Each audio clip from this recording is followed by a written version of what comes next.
How much of today was actually yours? Not how much did you get done, not how productive were you by whatever metric you use to measure yourself. I mean, how many hours today did you spend on something you would choose freely if you had the full freedom to choose? Something that reflects who you actually want to be rather than the accumulated demands of everyone and everything pressing in on you. If you're like most people, including me on most days, the answer is probably not many. An hour, perhaps maybe less. And that remainder, the 12 or 14 or 16 hours that went elsewhere, you probably experienced not as a gift you were giving to the world, but as a kind of slow hemorrhage. Time leaving your life before you had a chance to properly inhabit it. Seneca wrote an entire essay about this feeling. He wrote it 2,000 years ago, addressed to his father-in-law Paulinus, and titled it De Brevitate Vitae, on the shortness of life. It's 20 chapters long, takes about an hour to read in full, and contains more immediately applicable wisdom per page than almost any book I have encountered. Today we're going to read it together, not all of it, but look at the 7 arguments at its heart. And I want to try something. I want to read Seneca not as a historical document, but as a letter addressed directly to you right now. Because that is, I think, precisely how he intended for it to be read. Welcome back to the Stoic Mind Mechanic. My name's Tim Howell. If you haven't seen our last episode, an introduction to Seneca's life, works and contradictions, I'd recommend starting there, but this episode will stand on its own. So, the 7 arguments from On the Shortness of Life. Let's begin. Argument 1. Life is not short, we make it short. Seneca opens the essay in chapter 1 with what sounds like a provocation and turns out to be a diagnosis. He says, it is not that we have a short time to live, but that we waste a great deal of it. Life is long enough, and a sufficiently generous amount has been given to us for the highest achievements if it were all well invested. But when it is wasted in heedless luxury and spent on no good activity, we are forced at last by death's final constraint to realize that it has passed away before we knew it was passing. The claim is radical and I think correct. Most of us carry a quiet sense that we don't have enough time, that the days are too short, that the years go by too fast, the lifespan too compressed for everything we want to do and be. Seneca says that feeling is real, but you have its cause wrong. The problem is not the quantity of time you've been given, the problem is what you are doing with it. He goes further. He says that people who complain about the shortness of life are like wealthy people who complain about poverty. The wealth is there, it's just being squandered in ways they have not yet examined. That's an uncomfortable image. Argument 2. Most of what we call living is not living. This is where Seneca sharpens the knife, and in chapter 7 he writes, everyone hustles his life along and is troubled by a longing for the future and a weariness of the present. But the man who spends all his time on his own needs, who organizes every day as though it were his last, neither longs for nor fears the next day. There's a particular kind of temporal experience that Seneca is diagnosing here. You know it, I suspect. It's the experience of being in your life while simultaneously looking past it, always in transit towards some future arrangement of circumstances in which you'll be finally able to relax or think clearly or do the thing that you've been meaning to do. The project will be finished, the children will be older, the mortgage will be cleared, then the real life begins. Seneca's word for this is deferre, to defer, to postpone. And he says flatly that the deferred life is not a life at all. It's a rehearsal for living, conducted over the entire span of a human existence that never reaches its first performance. Argument 3. Busyness is not the same as living fully. This is, I think, the argument that most directly addresses the experience of the modern professional. Seneca writes in chapter 14 about what he calls the preoccupatus, the preoccupied, the person whose inner life has been taken up in advance by external demands, leaving no space for genuine self-possession. He says, of all people, only those are at leisure who make time for philosophy, only those are really alive. For they not only keep a good watch over their own lifetimes, but they annex every age to their own. All the years that have gone before are added to their store. There's something extraordinary in that image, annexing every age to your own. He means that when you engage seriously with the great thinkers of the past, when you read them not as historical curiosities but as living conversations, you extend your life backward through time. The conversation you have with Zeno or Socrates or Marcus Aurelius is a real conversation. It adds real hours to the hours you actually lived.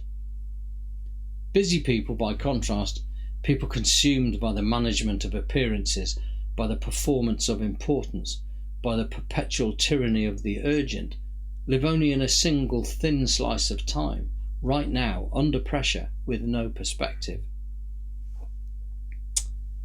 Argument 4. We are extravagant with everything except time. One of the most striking passages in the entire essay is where in chapter 3 Seneca turns the argument from philosophy to economics, and the comparison is devastating. He says, "You are living as if destined to live forever. Your own frailty never occurs to you. You don't notice how much time has already passed, but squander it as though you had a full and overflowing supply, though all the while that very day which you are devoting to somebody or something may be your last." He points out with some acidity that we guard our money, our possessions, our reputation with extraordinary vigilance. We negotiate hard for a salary increase, we argue over a restaurant bill, we insure our cars and our phones and our holidays. But time, which is the one resource that genuinely cannot be recovered, the one thing whose loss is absolutely permanent, we give it away freely, carelessly, to anyone who asks for it, without even checking whether they deserve it. He writes, if someone tried to steal your money, you would call it theft. But if somebody steals your time, your hours, your attention, your days, you thank them for the invitation.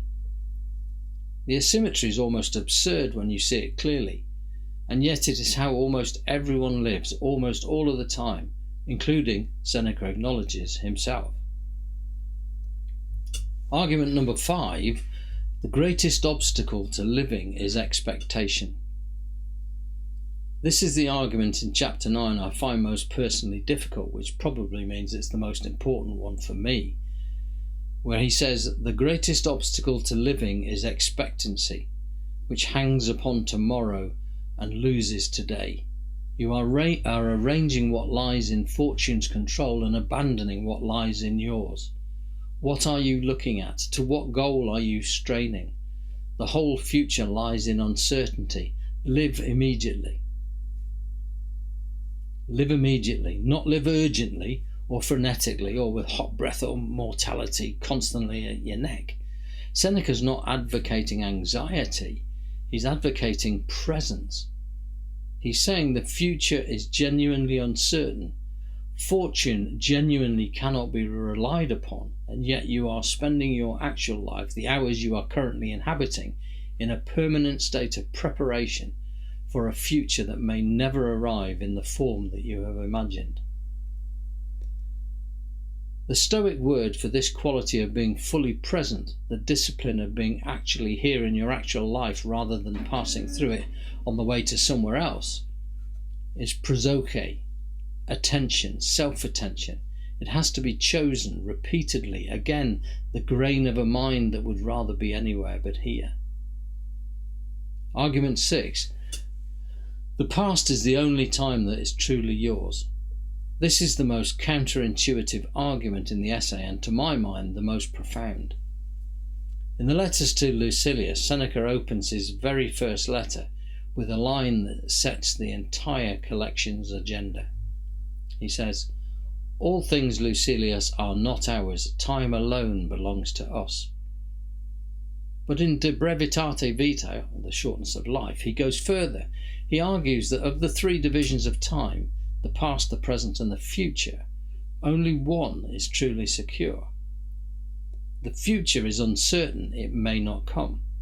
The present is slipping away as you inhabit it, but the past cannot be taken from you. It is done, it is fixed, it is yours forever. This is an interesting inversion of how most of us think about time. We regard the past as gone, as lost, as the part of our lives we no longer have access to. Seneca says, no, the past is the only part of your life that is completely safe. No reversal of fortune can reach it, no illness, no political catastrophe, no act of another person can unmake what you have already lived. So live well now, Seneca is saying, because now is the only moment that can become yesterday. Now is the only moment that can become yesterday. Argument number 7. You must decide what your life is for. The essay ends not with consolation, but with a demand. After diagnosing the problem across 19 chapters, all the ways we waste our time, surrender it, defer our lives, fill our hours with noise and importance, Seneca finally asks the question that all of it has been building toward. He illustrates it through a portrait of Paulinus, his father-in-law, to whom the essay is addressed. He's a senior official who spent his career in meticulous service to the Roman grain supply. Important work, certainly. But Seneca poses a question in chapter 18 along the lines of, how much longer will you let yourself be used up in this service? Think about whether you owe anything more to your ambition or to your remaining years. The question behind the question is the one the entire essay has been sharpening. What is your life actually for? Not what are you doing with your life? You know the answer to that. Managing, maintaining, performing, producing. But for what? Toward what? In service of which values, which relationships, which vision of a well-lived human existence? Seneca's answer, the Stoic answer, is clear. The examined life, lived in accordance with virtue and reason, in genuine community with other people, with enough inner quiet to actually think. Not the maximally busy life, not the most impressively credentialized life, the most genuinely human one. I want to close by going back to where we started. How much of today was actually yours? Seneca would not want you to answer that question with guilt. He wouldn't want you to calculate your hours and arrive at a total that makes you feel inadequate. That's exactly the kind of anxious self-monitoring that replaces genuine living with the performance of improvement.